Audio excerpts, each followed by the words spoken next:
അപ്പോസ്തല പ്രവർത്തനങ്ങളുടെ പുസ്തകം 1-ാം അധ്യായത്തിന്റെ 15 മുതൽ വായിച്ച് ആരൊക്കെയാ കൂടിയിരുന്നത്? 1:15 മുതൽ വായിച്ചു. പെട്ടെന്ന് പേടിക്കണ്ട, കണ്ണിക തുടങ്ങുന്നത് മുതൽ വായിച്ചു. അക്കാലത്ത് ഏകദേശം 120 പേരുള്ള ഒരു 120 പേര് കൂടുന്ന ഒരു സംഘം കൂടിയിരിക്കുമ്പോൾ പത്രോസ് സഹോദരന്മാരുടെ നടുവിൽ എഴുന്നേറ്റ് നിന്ന് പറഞ്ഞത് സഹോദരന്മാരായ പുരുഷന്മാർ.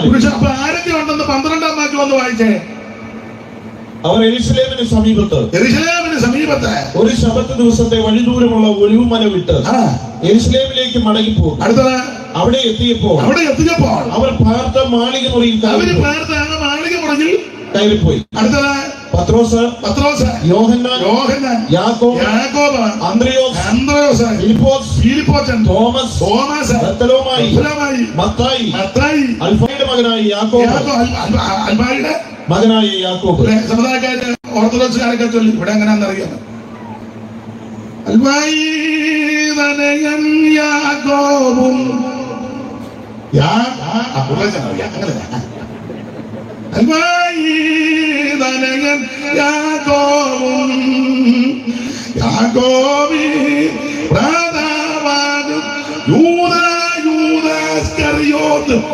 കറിയോത്ത് തട്ടിപ്പോയി. അവന് ഇവിടെ ഇല്ല, ഈ ലിസ്റ്റിലില്ല. അവൻ ഇത് അൽബായിയുടെ മകൻ യാക്കോബും. അടുത്തത് എരിവുകാരനായ ശിമോൻ, പിന്നെ യാക്കോബിന്റെ മകനായ യൂദ. അത് കളിച്ചു കണ്ടോ? മറ്റവൻ തൂങ്ങി ചത്തു. യാക്കോബിന്റെ മകനായ യൂദ. ഇവരെല്ലാവരും, അല്ലാതെ മൊത്തം അറിയാൻ മേലാത്തവരും യൂദ അവിടെ ഉണ്ടായിരുന്നു. ഇത് വേറെ യൂദായ. പിന്നെ ഇവരെല്ലാവരും സ്ത്രീകളോടും, പിന്നെ സഹോദരിമാരും സ്ത്രീകളോടും യേശുവിന്റെ അമ്മയായ അമ്മ മറിയം മാന്യ മഹതിയും ഉണ്ടായിരുന്നു, അമ്മയുണ്ടായിരുന്നു. അവന്റെ സഹോദരന്മാരോടും കൂടെ ഒരുമനപ്പെട്ട് പ്രാർത്ഥന കഴിച്ചു. ഇവരെല്ലാം കൂടെ ഒന്നിച്ച് മകളിക്ക് പറഞ്ഞിരിക്കുക. അങ്ങനെ ചാടി എഴുന്നേറ്റ് ഒരു കാര്യം പറഞ്ഞത് ഇനി വായിച്ചു. ആ കാലത്ത് ഏകദേശം 120 പേരുള്ള ഒരു സംഘം കൂടിയിരിക്കുമ്പോൾ പത്രോസ് സഹോദരന്മാരുടെ നടുവിൽ എഴുന്നേറ്റ് നിന്ന് പറഞ്ഞത്, സഹോദരന്മാരായ പുരുഷന്മാരെ, യേശുവിനെ പിടിച്ചവർക്ക് വഴികാട്ടിയായി തീർന്ന യൂദയെ കുറിച്ച് പരിശുദ്ധാത്മാവ് രേഖപ്പെടുത്തിയിട്ടുണ്ട്. ദാവീദ് മുഖാന്തരം മുൻപറഞ്ഞ തിരുവഴുത്തിന് യൂദ ജനിക്കുന്നതിന് മുമ്പേ ഇസ്രായേലിന്റെ നായകനാകുന്ന ദാവീദ് ദൈവത്തിന്റെ ആലോചനയ്ക്ക് ശുശ്രൂഷ ചെയ്തവനാണ്. ആ ദാവീദ് ആത്മാവിൽ ദർശിച്ച് ഈ നാശപ്പള്ളിയെ പറ്റി പ്രവചനം പറഞ്ഞായിരുന്നു. ഇവൻ ഒറ്റക്കൊടുക്ക് വന്നു, അവൻ ചുംബിക്ക് വന്നു, അവന്റെ വെമ്പള വിധവയായി തിരുവന്നു, അവന്റെ പിള്ളേരെല്ലാം തെണ്ടി നടക്കുവന്നു. അവന്റെ സ്ഥാനം മറ്റൊരുത്തൻ. പിന്നെ ദാവീദ് പറഞ്ഞത് വായിച്ചേ. 9-ാം സങ്കീർത്തനത്തിന്റെ എല്ലാം വായിക്കാൻ നേരമില്ല. 8-ാം വാക്യം മുതൽ വായിച്ച് ഈ നാശകോടാലിയെ പറ്റി എത്രയോ കൊല്ലം മുമ്പാണ് ദാവീദ് എഴുതി വെച്ചിരിക്കുന്നത്. വായിച്ചേ 100. അവന്റെ നാളുകൾ ചുരുങ്ങിപ്പോകട്ടെ. ചുരുങ്ങിയല്ലോ, ഇനി എന്നാ ചുരുങ്ങാനാ? അവന്റെ സ്ഥാനം, എന്റെ അഭിപ്രായം പറഞ്ഞാൽ യവനിച്ചിരി ചെറുപ്പമായിരുന്നു. അപ്പോസ്തലന്മാരുടെ കൂട്ടത്തിൽ 2 പേര് ചെറുപ്പമായിരുന്നല്ല. ഒന്ന് യൂദായും പിന്നെ 2 യോഹന്നാൻ. അങ്ങ് അക്കണക്ക് വെച്ച് നോക്കിയാൽ ഇവൻ എത്ര നാൾ ജീവിച്ചിരിക്കേണ്ടവനാ. യോഹന്നാൻ 95 അപ്പുറം വരെ ജീവിച്ചു. ഈ കോടാലി അത്രയൊക്കെ ഏകദേശം പറഞ്ഞതാ. അവൻ്റെ ചുരുങ്ങി ആയുസ് മുഴുവൻ അവൻ ചുരുങ്ങി നശിച്ചു പോയി. അങ്ങനെ എഴുതിയേക്കുന്നത്. അവന്റെ നാളുകൾ ചുരുങ്ങിപ്പോകട്ടെ. അവന്റെ ആയുസ് ചുരുങ്ങി. നീ ഒറ്റിക്കൊടുത്താൽ, ചതിച്ചാൽ, വഞ്ചിച്ചാൽ നിന്റെ ആയുസ് ചുരുങ്ങും. എന്നാ ചുരുങ്ങാനാ? അവന്റെ നാളുകൾ ചുരുങ്ങിപ്പോകട്ടെ. അവന്റെ സ്ഥാനം മറ്റൊരുത്തൻ ഏൽക്കട്ടെ. അവന്റെ മക്കൾ അനാഥരും അവന്റെ ഭാര്യ വിധവയുമായി തീരട്ടെ. അവന്റെ മക്കൾ അലഞ്ഞു തെണ്ടി നടക്കട്ടെ.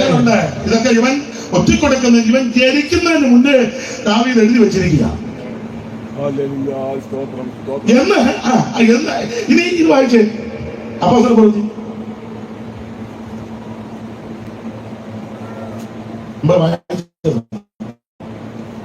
20 മുതൽ വായിക്കുന്ന സമയമില്ല. 1-20 പെട്ടെന്ന് വായിച്ചു. സങ്കീർത്തന പുസ്തകത്തിൽ അവന്റെ വാസസ്ഥലം ശൂന്യമായി പോകട്ടെ. വായിച്ചതാണ് 150 സങ്കീർത്തനം. അതിവിടെ കോട്ട് ചെയ്ത് പറയുക. അടുത്തത്, അതിൽ ആരും പാർക്കാതിരിക്കട്ടെ.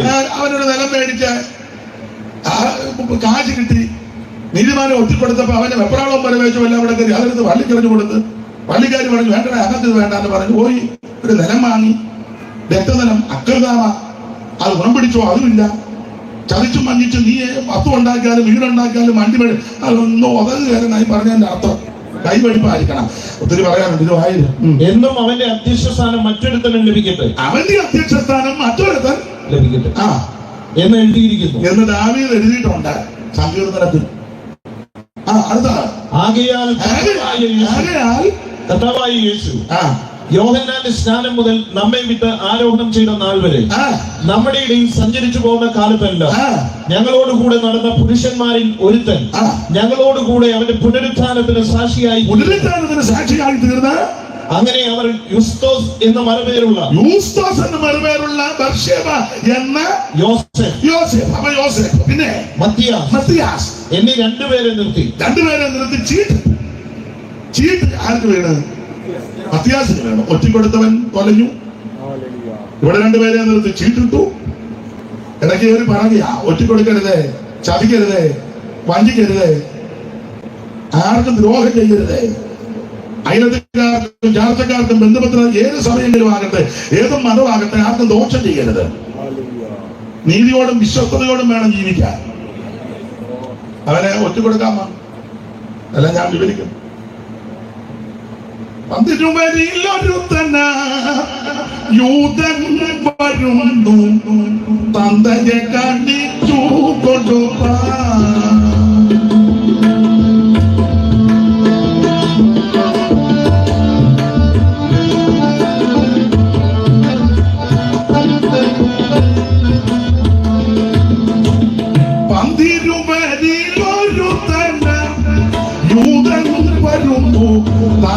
കാണിച്ചു കൊടുപ്പാ.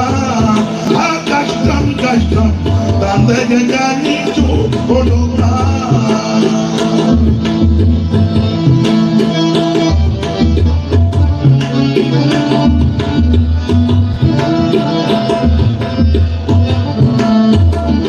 അതേ സമയത്തെ ഭയപ്പെടുന്നത് കൊണ്ട് ഞാൻ പല കാര്യങ്ങളും വിടുക. എങ്കിലും നിങ്ങൾ ഇത്ര സമയം തന്നതിന് ഒത്തിരി നന്ദി. ദൈവത്തിന്റെ മകത്ത് നിങ്ങൾ കേട്ടിരിക്കുന്നതിനും വളരെ അഭിനന്ദിക്കുന്നു. അപ്പൊ ശ്രദ്ധിക്കുക, അങ്ങനെ യൂദ ഒടിഞ്ഞു പോയ സ്ഥാനത്ത് ഒരു വ്യക്തിയെ തിരഞ്ഞെടുക്കണം. അതിന് അടിസ്ഥാന വാക്യമെടുത്തത് സങ്കീർത്തനത്തിൽ നിന്നാണ്. ഞാൻ പറഞ്ഞ സങ്കീർത്തനത്തിന് പ്രാധാന്യമുണ്ടെന്നോ മാത്രമാണോ? എംഒസി പോയി ശിഷ്യന്മാർക്ക് ക്രിസ്തുവേശു പ്രത്യക്ഷപ്പെട്ട് എന്നിട്ട് താരോട്ട് വായിച്ചു വരുമ്പോൾ മോശയുടെ ന്യായപ്രമാണവും സങ്കീർത്തനത്തിലും പ്രവചനത്തിൽ തന്നെ പറ്റി എഴുതിയത് 41 വാക്യം വായിച്ചേ, 41 മുതൽ വായിച്ചേ, 24-41 ലൂക്കോസ്. അവർ സന്തോഷത്താൽ വിശ്വസിക്കാതെ അതിശയിച്ചു നിൽക്കുമ്പോൾ അവരോട് തിന്നുവാൻ വല്ലതും ഇവിടെ നിങ്ങളുടെ പക്കലുണ്ടോ എന്ന് ചോദിച്ചു. അവർ ഒരു കണ്ണം വറുത്ത മീനും അത് കഴിഞ്ഞിട്ട് 41 സന്തോഷത്താൽ ഇതെത്രയാ? 24-41 അവർ സന്തോഷത്താൽ വിശ്വസിക്കാതെ അതിശയിച്ചു നിൽക്കുമ്പോൾ അവരോട് തിന്നുവാൻ വല്ലതും ഇവിടെ നിങ്ങളുടെ പക്കൽ ഉണ്ടോ എന്ന് ചോദിച്ചു. അവർ ഒരു കണ്ണം വറുത്ത മീനും അവന് കൊടുത്തു. അത് മോശയുടെ ന്യായപ്രമാണത്തിലും സങ്കീർത്തന പുസ്തകത്തിലും അതെത്ര മാറ്റമാണ്? അത് 44. അതൊന്ന് വായിച്ചത്. പിന്നെ അവൻ അവരോട് ഇതാകുന്നു നിങ്ങളോടുകൂടെ ഇരിക്കുമ്പോൾ ഞാൻ പറഞ്ഞു അടുത്തത് മോശയുടെ ന്യായപ്രമാണം പഞ്ചഗ്രന്ഥമേ, പ്രവാചക പുസ്തകം, പിന്നെ സങ്കീർത്തനങ്ങളിലും എന്നെ കുറിച്ച് എഴുതിയിരിക്കുന്നത്. കർത്താവ് ഡയറക്റ്റ് പറഞ്ഞതാ എന്നെ പറ്റി എഴുതിയിട്ടുണ്ടെന്ന് സങ്കീർത്തനത്തിൽ. അങ്ങനെ കുറെ ഊളന്മാര് പറയാ വായിക്കുന്നത് എന്നെല്ലാം ഭ്രാന്ത. മനസ്സിലാകുന്നുണ്ടോ? എന്നെ ഒരു പരിവക്കേട് പോയി. നീ യേശുവിനേക്കാൾ വലിയ ആളാകണ്ട. കർത്താവ് ഡയറക്റ്റാ പറഞ്ഞത്. മോശയുടെ ന്യായപ്രമാണത്തിലും സങ്കീർത്തനത്തിലും പ്രവചനത്തിലും. വായിക്കും. നിങ്ങളൊന്ന് ദേവദാസന്മാർ ഒന്ന് സഹായിക്കേ, ഒന്നുകൂടെ വായിച്ചേ. മോശയുടെ ന്യായപ്രമാണത്തിലും പ്രവാചക പുസ്തകങ്ങളിലും സങ്കീർത്തനങ്ങളിലും എന്നെ കുറിച്ച് എഴുതിയിരിക്കുന്നതൊക്കെയും യേശു ഡയറക്റ്റ് പറഞ്ഞ കാര്യം. എന്നെ പറ്റി സങ്കീർത്തനത്തിൽ. എന്നാൽ ഇവന്മാര് പറയാ വായിക്കരുതല്ല. അച്ഛന്റെ അഭിപ്രായം എന്താ?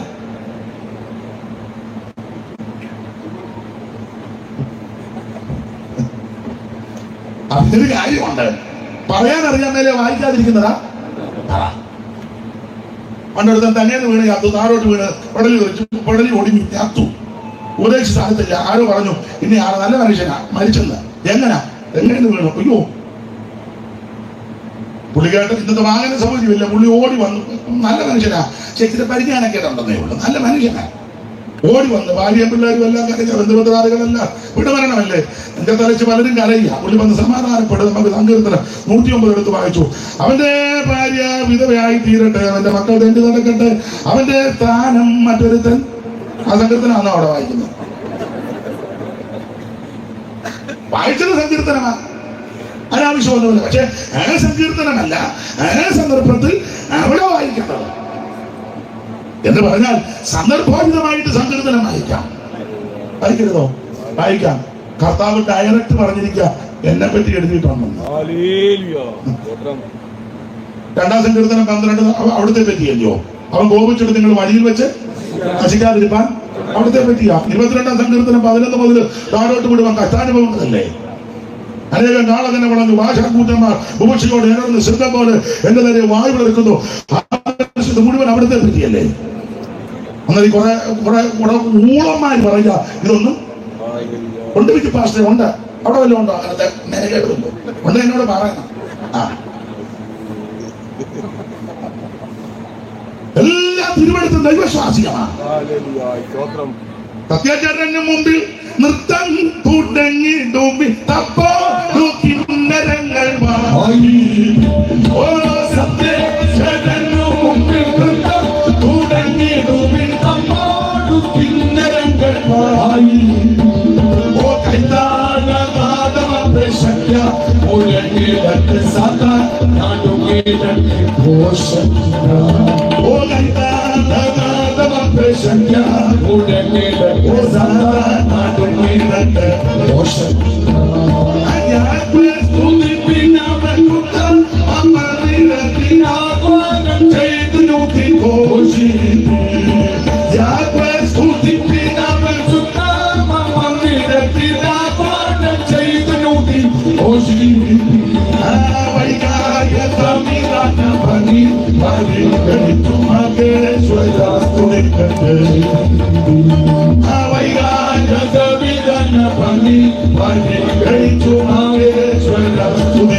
അല്ല, എറണാകുളം സൈഡിലും കോഴിക്കോട്, കൊട്ടാരക്കര, കോയമ്പത്തൂർ, ബാംഗ്ലൂരൊക്കെ ചില ഉപദേശക്കാർ പറയുന്നത് പഴയ നിയമം വായിക്കരുത്, പഴയ നിയമം പ്രസംഗിക്കരുത്, പഴയ നിയമം കുത്തിക്കെട്ടിയതാരാ, അത് കീറിക്കളാണ്.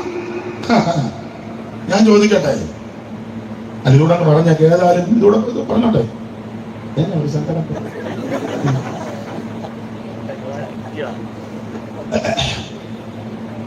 ഇപ്പൊ വേണം ഇന്ന് യോഗം കഴിയുമ്പോ പാസ്വേഡ് പറയും, ഞങ്ങളെ വിളിക്കരുത് തന്നെ ഞങ്ങള് പറഞ്ഞതാ എന്ന് പറയാൻ സാധ്യത. ദൈവത്തിന് മഹത്വം. ഇന്നത്തെ സ്റ്റേജിലല്ല, ഇവിടെ അധികമില്ല. ഈ വാദ്യ ഉപകരണങ്ങളെല്ലാം വെച്ച് ഇപ്പൊ വായിക്കുന്നേ. ട്രമേ, സൈട്രമേ, പിന്നെ കീബോർഡ്, പിന്നെ മൃദംഗം, തബല, പിന്നെ ഞങ്ങളുടെ ശില്പാസ് പറഞ്ഞ ചിഞ്ചിന്,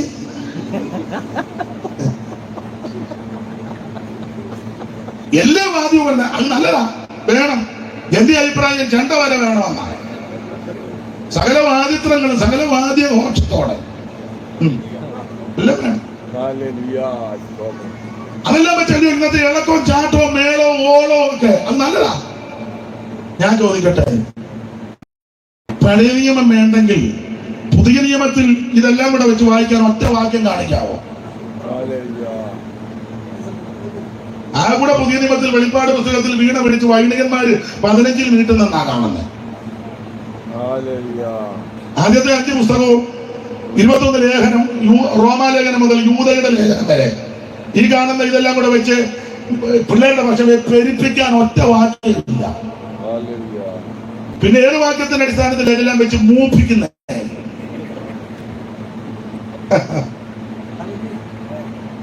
മനസ്സിലാകുന്നുണ്ട്. ഉണ്ടാകട്ടെന്ന് ഓർത്താ അതിന് ഞാൻ ഇങ്ങനെ പറഞ്ഞേ, എല്ലാ തിരുവെടുത്തും ദൈവശാസ്ത്രമാണ്. ഉൽപ്പത്തി 1 മുതൽ വെളിപ്പാട് 22-ാം അധ്യായം വരെ ഇത് തിരുവെടുത്താണ്. ദൈവത്തിന് മഹത്വം. നന്നായിട്ട് ശോധന ചെയ്ത് നല്ലത് മുറുകെ പിടിച്ച് എല്ലാത്തിനും ഉപരി ജീവിതം കാത്തു സൂക്ഷിച്ച് കർത്താവിന്റെ വരവിനൊരുങ്ങണം.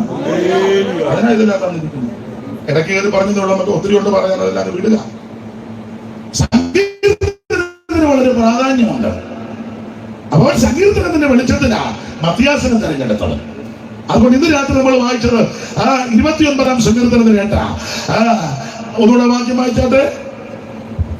യഹോവയുടെ ശബ്ദം മരുഭൂമിക്ക് നടക്കുന്നു, കമ്പിവാതികം പോലെ രീതിയിലുള്ള പ്രസംഗം ദൈവദാസൻ പറഞ്ഞ കൃത്യസമയത്തിന് 1 മിനിറ്റ് മുമ്പ് നടത്തും. വെപ്രാളങ്ങൾ ചില പറഞ്ഞിട്ടായിട്ട് വെളി വന്നുമില്ല, സമയത്തിന്റെ കാലത്ത് വന്ന് നിർത്തുകയല്ല. ബോധമുള്ളവനല്ല, ചില ബോധക്കേടുണ്ട്, എന്നാലും ഇന്ന് ബോധം ഉണ്ടാകും. അപ്പൊ ശ്രദ്ധിക്കുക, യഹോവയുടെ ശബ്ദം മരുഭൂമിയെ നടക്കുന്നു, യഹോവ ആ ജ്ഞാനേശ്വരനെ നടക്കുന്നു. ഓർപ്പിച്ചല്ലോ, ഈ തിരുവനന്തപുരത്തിനകത്ത് മുഴുവൻ ദൈവശബ്ദമാണ്. ദൈവം തമ്പുരാൻ പല നിലകളിലാണ് നമ്മോട് ഇടപെടുന്നത്. ശാന്തമായിട്ട് ദൈവം സംസാരിക്കും, ശക്തമായിട്ട് ഇടപെടും, സൗമ്യമായിട്ട് ഇടപെടും, സാവധാനതയിൽ ഇടപെടും. എല്ലാ വാക്യങ്ങളും എടുപ്പിക്കാൻ നേരമില്ല. ഇവിടെ വായിക്കുന്നത് പെരുവെള്ളത്തിന്റെ, വെളിപ്പാട് പുസ്തകത്തിൽ വായിക്കുന്ന പെരുവെള്ളത്തിന്റെ ഇരച്ചിൽ പോലെയുള്ള ശബ്ദം. നമ്മുടെ പാട്ടുകാരൊക്കെ ചില ഇടങ്ങളിൽ പറയാറുണ്ട്, ശക്തിയോട് ദൈവത്തെ സൂചിച്ചാണ്, പെരുവെള്ളത്തിന്റെ ഇരച്ചിൽ പോലെ. അപ്പൊ സ്റ്റേജായിരിക്കുന്നവർ അങ്ങനെ പെരുവെള്ളത്തിന്റെ ഇരച്ചിൽ എനിക്ക് നോക്കില്ല. അന്ന് ഇത് പറയാതിരിക്കണ്ടേ, അഥവാ പറഞ്ഞാൽ മിണ്ടാതിരിക്കണ്ടേ. ശക്തിയോട് ഒരിക്കൽ ഒരാൾ പോരാ പോരാ, പെരുവെള്ളത്തിന്റെ ഇരച്ചിൽ പോലെ. പെരുവെള്ളം വെളിപ്പാട് പുസ്തകം പഠിക്കുമ്പോൾ പെരുവെള്ളത്തിന്റെ ഇരച്ചിൽ പോലുള്ള ശബ്ദം. കാരണം വെളിപ്പാട് പുസ്തകം 1-ാം അധ്യായം തേജസ്കരിക്കപ്പെട്ട യേശു ക്രിസ്തുവാണ്. പത്മോസ് ദ്വീപിൽ നാടകടത്തപ്പെട്ട യോഹന്നാൻ കർത്തൃവശത്തിൽ ആത്മവിഭജനായി അവൻ സ്തോത്രം ഈ കാണുന്ന ഒരു പുസ്തകത്തിൽ എഴുതി Ephesus, Smyrna, Pergamos, തുയതൈര, Sardis, Philadelphia, ലവോദിക്ക 7 സഭകൾക്ക് എഴുതുക എന്ന കാരണത്തിനൊത്ത ശബ്ദം എന്റെ പുറകിൽ കേട്ട് എന്നോട് സംസാരിച്ച നാദം എന്തെന്ന് കാണുവാൻ തിരിഞ്ഞു. 13-ാം വാക്യം തിരിഞ്ഞപ്പോൾ 7 പൊന്തലവിളക്ക് മനുഷ്യപുത്രോട് ഞാൻ കണ്ടുപടുത്ത വാക്യം. അവന്റെ തലയും തലമുടിയും എല്ലാം വെളുത്ത് മഞ്ഞ പോലെ ഹിമത്തോളം അടുത്ത വാക്യം. പിന്നെ അവന്റെ ശബ്ദം പെരുവെള്ളത്തിന്റെ ഇരച്ചിൽ. സ്തോത്രം. വലിയ പെരുവെള്ളത്തിന്റെ ഇരച്ചിൽ. അപ്പൊ പെരുവെള്ളത്തിന്റെ ഇരച്ചിൽ പോലുള്ള ശബ്ദമാണ് ദൈവത്തിന്റെ ശബ്ദം. അതുപോലെ തന്നെ ശാന്തമായിട്ട് ദൈവം ഇടപെടും. ഏലിയാവ് ഗുഹയ്ക്കകത്തിരുന്നപ്പോൾ മൃദുവായിട്ട് പതുക്കെ ആലോചിച്ച എന്നെ എവിടെ കാര്യം ഇതിനകത്ത് ഒരു പറഞ്ഞിരിക്കുന്നേ.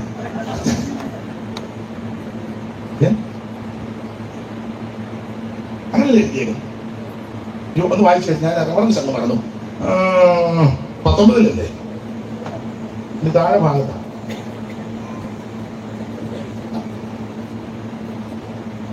ഏലിയാവ് അത് കേട്ടിട്ട് തീയിൽ മെഗാവയില്ലായിരുന്നൊരു വാക്കുകൾ ചേർത്ത് വായിക്കും.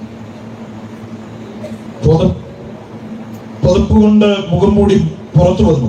ഗുഹാമുഖത്തു നിന്ന് ഏലിയാവേ, ഇവിടെ നിനക്ക് എന്ത് കാര്യം ചോദിക്കുന്ന 2 വാക്യം മേളിൽ കയറി വായിക്കണം. നീ പുറത്തു വന്ന് പർവ്വതത്തിൽ യഹോവയുടെ മുമ്പാകെ നിൽക്കാം എന്നവൻ കൽപ്പിച്ചു. അപ്പോൾ ഇതാ യഹോവ കടന്നു പോകുന്നു, ശക്തിയുള്ള ഒരു കൊടുങ്കാറ്റ് യഹോവയുടെ മുമ്പിൽ പർവ്വതങ്ങളെ കീറി പാറകളെ തകർത്തു. എന്നാൽ കാറ്റിൽ യഹോവ ഇല്ലായിരുന്നു. കാറ്റിന്റെ ശേഷം ഒരു ഭൂകമ്പം ഉണ്ടായി. ഭൂകമ്പത്തിന് യഹോവ ഇല്ലായിരുന്നു. പിന്നെ ഭൂകമ്പത്തിന്റെ ശേഷം ഒരു തീയിലും യഹോവ ഇല്ലായിരുന്നു. നമ്മളെ പറയാ ആ തീ കത്തട്ടെന്ന്. തീക്കകത്തില്ലെന്നായിരുന്നു.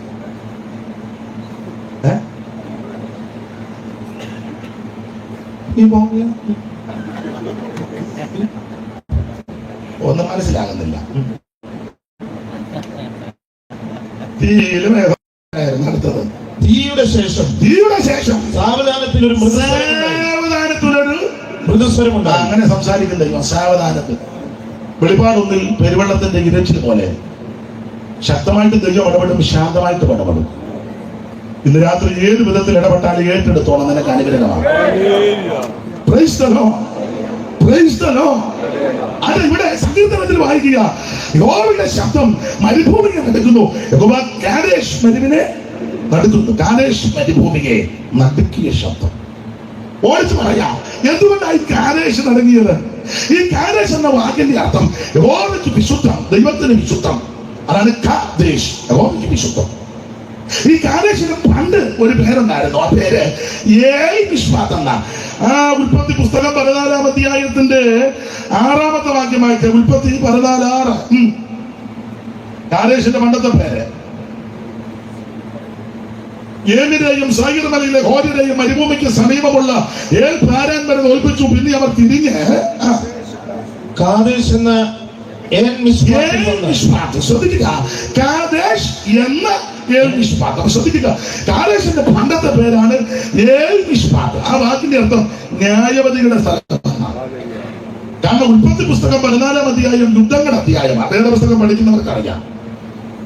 ഉൽപ്പത്തി 1 സൃഷ്ടിപ്പ്, 2-ാം അധ്യായം മനുഷ്യനെ സൃഷ്ടിക്കുക, 3-ാം അധ്യായത്തിൽ മനുഷ്യൻ പാപം ചെയ്യുന്നതാ, 4-ാം അധ്യായത്തിൽ കയ്യിൽ ആവലിനെ കൊല്ലുന്നു, 5-ാം അധ്യായം സെബദ്യരുടെ അധ്യായം, 6-ാം അധ്യായം നോഹയ്ക്ക് കൃപ ലഭിക്കുന്നു, ജനത്തിന്റെ പാപം വർദ്ധിക്കുന്നു, 7 പെട്ടകം ഉണ്ടാക്കുക, 8 പെട്ടകം ഒഴി നടക്കുന്നു, 9 പെട്ടകത്തിന് വെളിയിൽ വന്നു, 10-ാം അധ്യായം നിമ്രോദിന്റെ ചരിത്രമാണ്, 11 ബാബേൽ ഗോപുരം, 12 അബ്രഹാമിന്റെ പുറപ്പാട്, 13-ാം അധ്യായം അവൻ ഇസ്രായേലിൽ അവൻ വന്ന് യാത്ര തിരിക്കുന്നത്, 14 യുദ്ധങ്ങളുടെ അധ്യായമാണ്, 15 ഏകപക്ഷീയമായ ഉടമ്പടി അവൻ സ്തോത്രം കാര്യം അറിയാമല്ലോ, 16 ഹാഗറിന്റെ ഓടിപ്പോക്ക്, 17-ാം അധ്യായം അവൻ പരിച്ഛേദന, 18 മമ്മറയുടെ തോപ്പിൽ പ്രത്യക്ഷപ്പെട്ടു, 19 സോദോം തകന, 20 ശൂടി വരുന്നു, 21 ഹാഗർ ഓടിപ്പോകുന്നു, 22 ഇസഹാക്കിനെ ബലിയർപ്പിക്കുന്നു, 23 അബ്രഹാമിന്റെ ഭാര്യ സാറായിയുടെ മരണം, 24 ഇസഹാക്കിന്റെ കല്യാണം ആകുമ്പോൾ ഒരു സന്തോഷമുണ്ട്. അതുകൊണ്ട് നിർത്താം.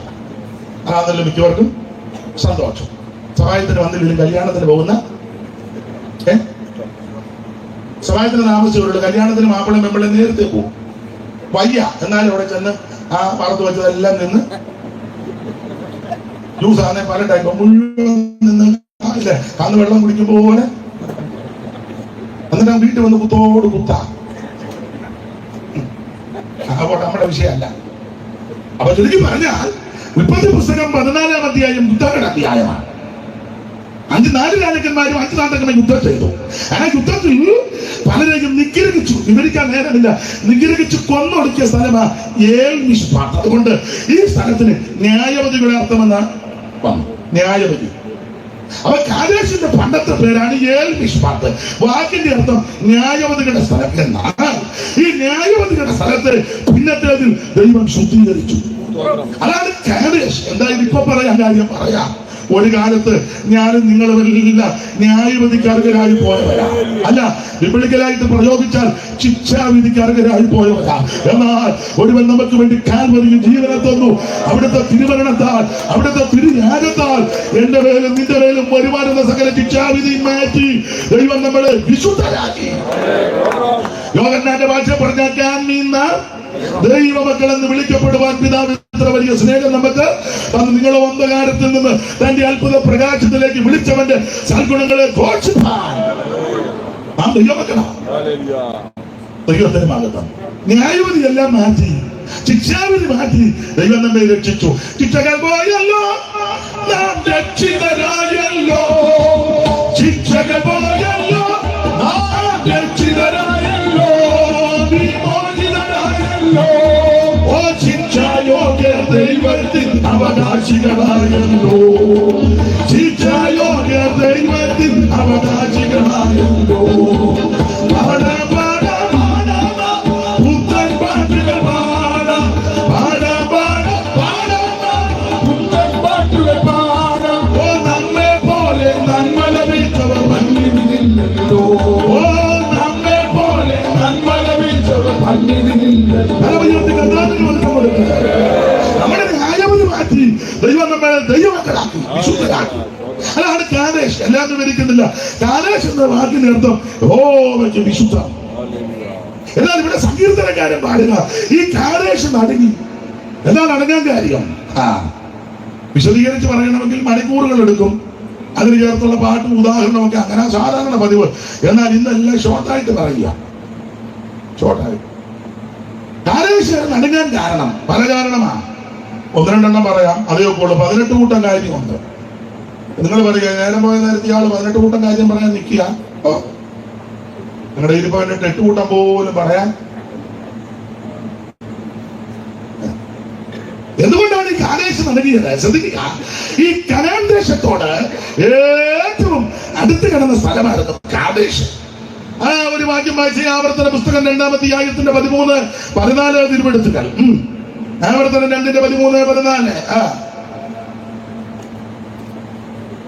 ഇപ്പോൾ സേരത്തോടെ കിടപ്പരുന്ന് കൽപ്പിച്ചതുപോലെ നാം സേരത്തോടെ കടന്നിരിക്കുന്നു. ഞാൻ കാദേശ് പറയുന്നു പുറപ്പെട്ടത് വന്ന് സേരത്തോടെ കിടക്കുമുറികളുടെ കാലം 38 സംവത്സരമായിരുന്നു. അതിനിടയിൽ യോദ്ധാക്കളാകുന്ന തലമുറയൊക്കെയും യഹോവ അവരോട് സത്യം ചെയ്തതുപോലെ പ്രളയത്തിൽ നിന്ന് മുടിഞ്ഞുപോയി. എനിക്കത് പറയാൻ പേടിയായതുകൊണ്ടാണ് ഭാഷയെ കൊണ്ട് വായിപ്പിച്ചത്. ഭാഷ പേടിക്കണ്ട, ഇത് എഴുതിയിരിക്കുന്നതുകൊണ്ട് വായിച്ചും പറഞ്ഞു നീ ഒക്കുള്ളൂ. ഒന്നുകൂടെ ഉണ്ട് മുടിഞ്ഞെന്ന്. അടുത്തത് അവർ മുടിഞ്ഞു തീരും. 2 വട്ടം എഴുതിയേക്കുന്നത് മുടിഞ്ഞെന്ന്. ഇപ്പോൾ എഴുന്നേറ്റ് ശരീരത്തോട് കിടപ്പിനെന്ന് കൽപ്പിച്ചതുപോലെ നാം ശരീരത്തോട് കിടന്നിരിക്കുന്നു. നാം കാദേശ് ബർണയിൽ നിന്ന് പുറപ്പെട്ടത് മുതൽ ശരീരത്തോട് കിടക്കുമ്പോഴുള്ള കാലം വരെ 38 സംവത്സരം. അതിനിടയിൽ യോദ്ധാക്കളാകുന്ന തലമുറയൊക്കെയും അവരോട് സത്യം ചെയ്തതുപോലെ മുടിഞ്ഞുപോയ. ഇടയ്ക്ക് കാര്യം പറയാം, മുടിയുന്നതിന് മുമ്പ് നീ യേശുവിനെ രക്ഷിതാവായി സ്വീകരിച്ചു. ഇന്ന് രാത്രി അവസരം തരിക. നാം മുടിഞ്ഞു പോകാതിരിക്കുന്ന ദൈവത്തിന്റെ ദാഹിക. ഇത് ഈ മരണത്തെ പറ്റി മുടിഞ്ഞെന്നൊന്നും അല്ല പറയേണ്ടത്. പിതാക്കന്മാരോട് ചേർന്നു, കല്ലറയിൽ അടക്കി, ജനത്തോട് ചേർന്നു, സകല ഭൂവാസികൾ പോയ വഴി കൂടെ പോകുന്നു, വിശ്വാസത്തിൽ മരിച്ചു. യഹോവയുടെ ദാസനാകുന്ന മോശെ അവിടെ യഹോവയുടെ വചനപ്രകാരം മരിച്ചു. വെളിപ്പാടിൽ കർത്താവിൽ മരിക്കുന്ന ഇങ്ങനെയൊക്കെ നല്ല പദങ്ങളാണ്. ഇവിടെ അങ്ങനെയാണോ അവിടുത്തേക്ക്?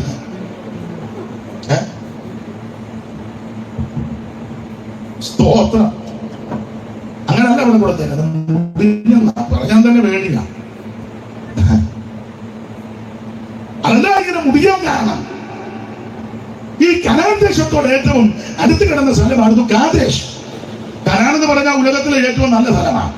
ഏദൻ പർദീസ കഴിഞ്ഞാൽ നമ്പർ 1 സ്ഥലം കനാനാണ്. 4 അതിരുകളാണ്. കിഴക്ക് ബാശാൻ പർവ്വതം, വടക്ക് ലെബനോൻ പർവ്വതം, തെക്ക് മിസ്രയീം തോട്, പടിഞ്ഞാറ് കടലും മലയും കൂടാം. ഇതിന് പല പേരുകളുണ്ട്. കനാൻ നാട്, വിശുദ്ധ നാട്, പലസ്തീന്, എബ്രായരുടെ ദേശം, വാഗ്ദത്ത നാട്. പേരുകൾ എല്ലാം വിവരിക്കാൻ നേരമില്ല. കനാൻ നാടെന്ന് പേര് വരാൻ കാര്യം കനാന്റെ സന്തതികൾ വന്ന് കുടിയേറി പാർത്ത സ്ഥലമാണ്. അവൃത്തങ്ങൾ വന്ന് വാർത്ത കൊണ്ട് പിന്നത്തെ അതുങ്ങളുടെ പേരിൽ ചെല്ലുപടത്തിലെ ലേവിച്ചന്റെ സഭ, അങ്കമാമ്മയുടെ സഭ, മേഴ്സിയുടെ സഭ, നിങ്ങളെ സഭയല്ല. ഞങ്ങൾ കുഞ്ഞോളിച്ചാന്റെ സഭയല്ല. അമ്മാമ്മയൊക്കെ എവിടെ? ഞങ്ങൾ കുഞ്ഞോളമ്മാമ്മയുടെ സഭയല്ല. ഇച്ചാനൊക്കെ എവിടാ? ഞങ്ങൾ തമ്പിച്ചാന്റെ. നിങ്ങളെവിടാ? അനീഷ് കാവാട്. എനിക്ക് എവിടാ? ഞാനെവിടാ രക്തം ഊറ്റിയത്? ഇവിടെ രക്തം ചിന്തിച്ചത് യേശുവാണ്. അങ്ങനെ പുസ്തകത്തിൽ സ്വന്തം രക്തത്താൽ സമ്പാദിച്ച സഭ, സഭയ്ക്ക് വേണ്ടി രക്തം ചിന്തിച്ചത് യേശുവാണ്. പിന്നെ ഈ പേരുകൾ പറയുന്ന ഇവരെ ആദ്യം ഇവിടെ വന്ന് കയറിയത്. അപ്പൊ പിന്നെ അവരുടെ പേര് പറയുമ്പോൾ തെറ്റാതെ വേറെ എങ്ങനെ ചെന്ന് കയറാതെ വരാനിരിക്കാനാ.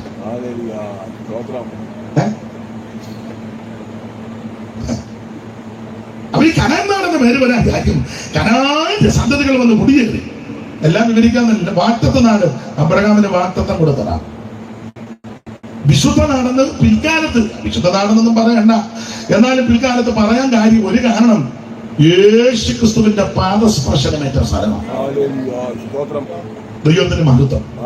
എല്ലാം കൊണ്ട് സുന്ദര സുലഭലമായ നല്ല സ്ഥലമാണ് കനാൻ നാട്.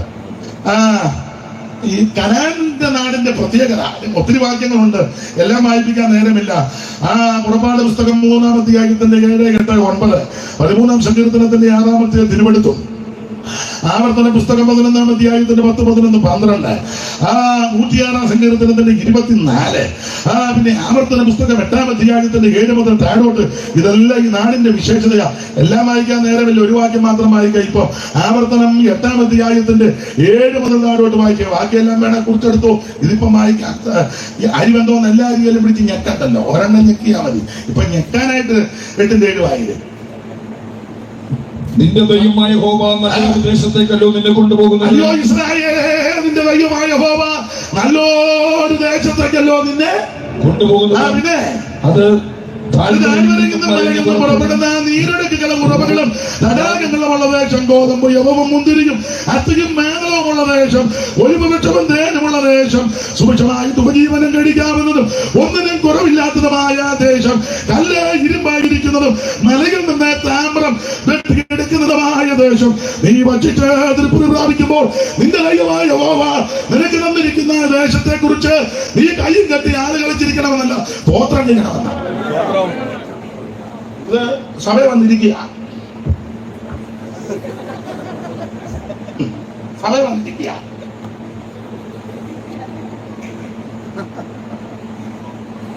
കയ്യും കെട്ടി ആളും കളിച്ച് മൊബൈലിലും തോണ്ടിയിരുന്നാൽ അടിച്ച് നിന്റെ രണ്ടും ദൈവം കീറും.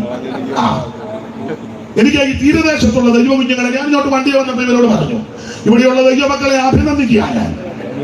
ഞാനിവിടെ പല ആരാധനയ്ക്കും വന്നിട്ടുണ്ട്. എല്ലാവരും മുടങ്ങാലും മേലിരുന്ന് ഭക്തിയോടെ ദൈവത്തെ ആരാധിക്കും. വേറെ ചില സ്ഥലങ്ങളിൽ ചെന്ന് ചുമ്മാ വാർതാൻ കിടക്കുമ്പോൾ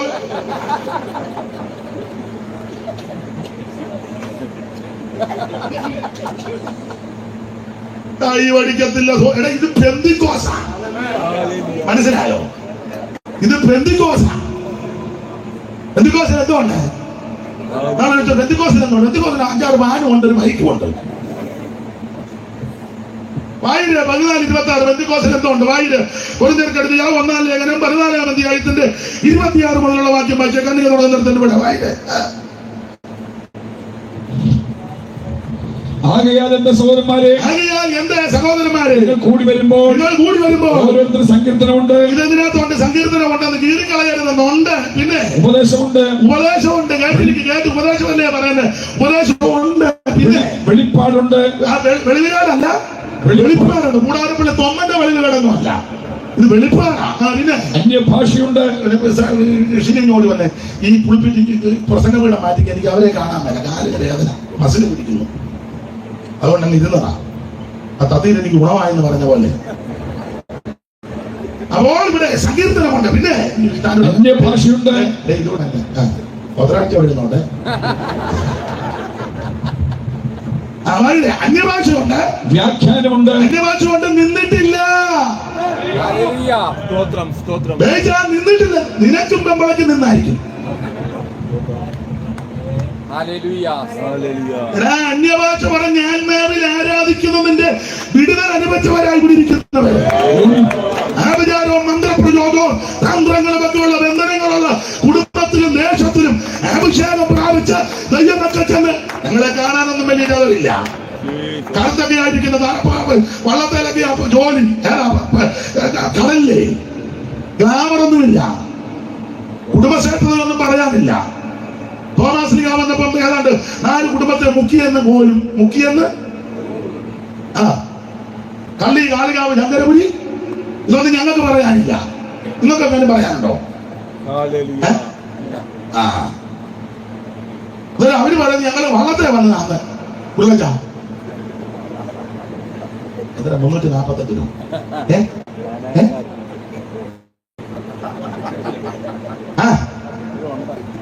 772.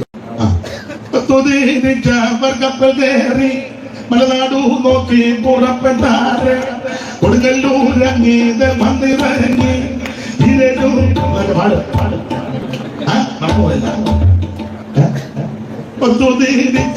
കപ്പൽ കയറി മലനാടു നോക്കി പുറപ്പെട്ടാറ് കൊടുങ്ങല്ലൂരങ്ങി മന്ദിറങ്ങി ഇരടുന്നാലും പറ്റിയും വെടിവെച്ചു ഗോപുര പേർന്നപ്പോൾ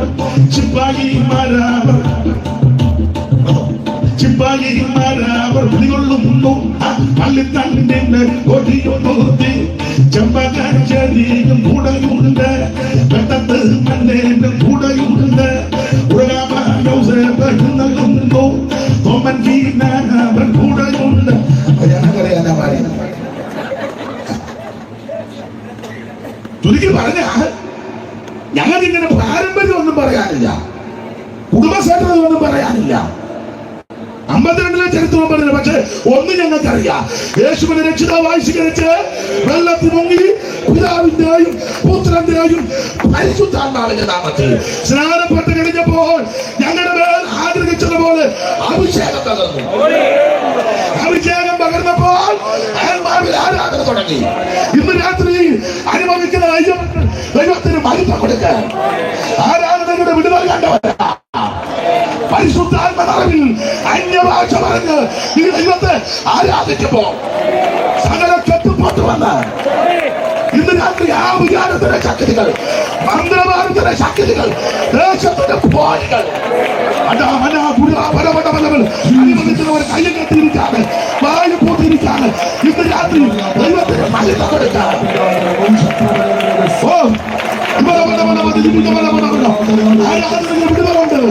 അഭിഷേകത്തിന് ശക്തിയുണ്ട്.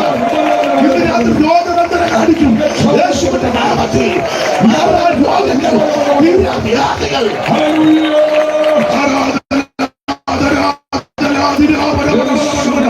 ക്യാൻസറുകൾ മാറട്ടെ, ബ്രെയിൻ ട്യൂമർ മാറട്ടെ, പ്രോബ്ലം മാറട്ടെ, എല്ലാ ആർത്രൈറ്റിസ് രോഗങ്ങൾ മാറട്ടെ.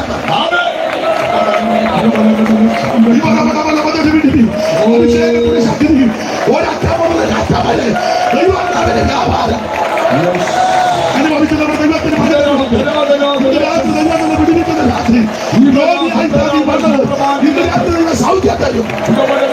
ശിരസ് മുതൽ പ്രധാനം വരെ ദൈവശക്തി ഇന്ന് രാത്രി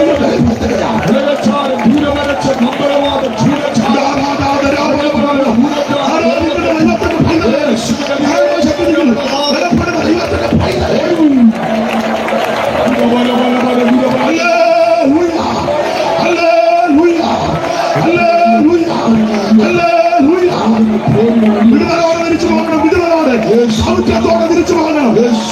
അടിക്കവരായി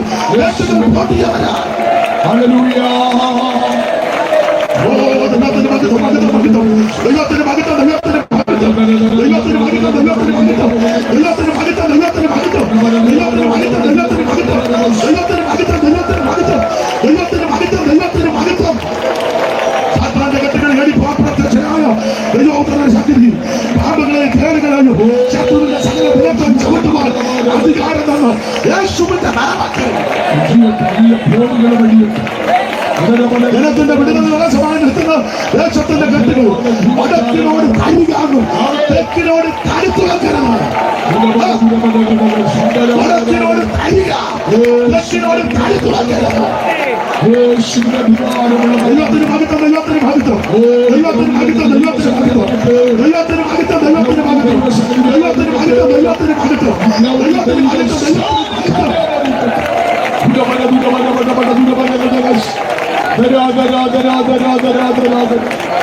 ഓ ജീസസ്, കരമുയർത്തി ദൈവത്തെ സ്തുതിക്കാം.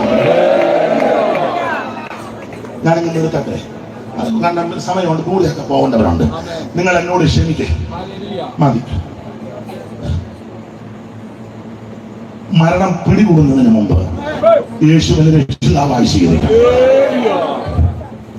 നിർത്തുക. എനിക്ക് ഇന്ന് നാളെ പറഞ്ഞാൽ തീരുകയില്ല.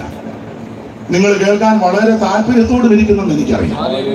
പക്ഷേ ദൂരെയൊക്കെ പോകേണ്ടവരുണ്ട്. അതുകൊണ്ട് കണക്കിലെടുക്കുക. ദൈവത്തിന് മഹത്വം. കണ്ണടയുന്നതിന് മുന്നേ യേശുവിനെ രക്ഷിതാവായി സ്വീകരിക്കാം. അവിടെ നിന്ന് മരിക്കാമെന്നതാണ്. നിവർത്തിച്ചു, സ്വർഗത്തിലേക്ക് പോയി, ഇനി തിരിച്ചു വരും. എന്തിനാണെന്നറിയാമോ? തിരുസഭയെ ചേർക്കാൻ. ഏതാ തിരുസഭ? മാനസാന്തരപ്പെട്ട് രക്ഷിക്കപ്പെട്ട് വെള്ളത്തിൽ മുങ്ങി പിതാവിന്റെയും പുത്രന്റെയും പരിശുദ്ധാത്മാവിന്റെ നാമത്തിൽ സ്നാനപ്പെട്ട് അഭിഷേകം പ്രാപിച്ച് വേർപാട് പാലിച്ച് തിരുമേശിക്കടുത്ത് കൂട്ടായ്മ ദൈവത്തോടും മനുഷ്യരോടും കുറ്റമറ്റ മനസ്സിലാക്കിയോടെ ജീവിക്കുകയും അപ്പോസ്തലിക ഉപദേശത്തിൽ അടിസ്ഥാനപ്പെട്ട് ജീവിക്കുന്ന വിശുദ്ധന്മാരെ ചേർക്കാൻ യേശു വീണ്ടും വരും. ആരും കൈവിടപ്പെട്ടു പോകരുത്. കരമുയർത്തി ദൈവത്തെ സ്തുതിക്കാം. പഴയ പാട്ടിന്റെ രണ്ട് ചരണങ്ങൾ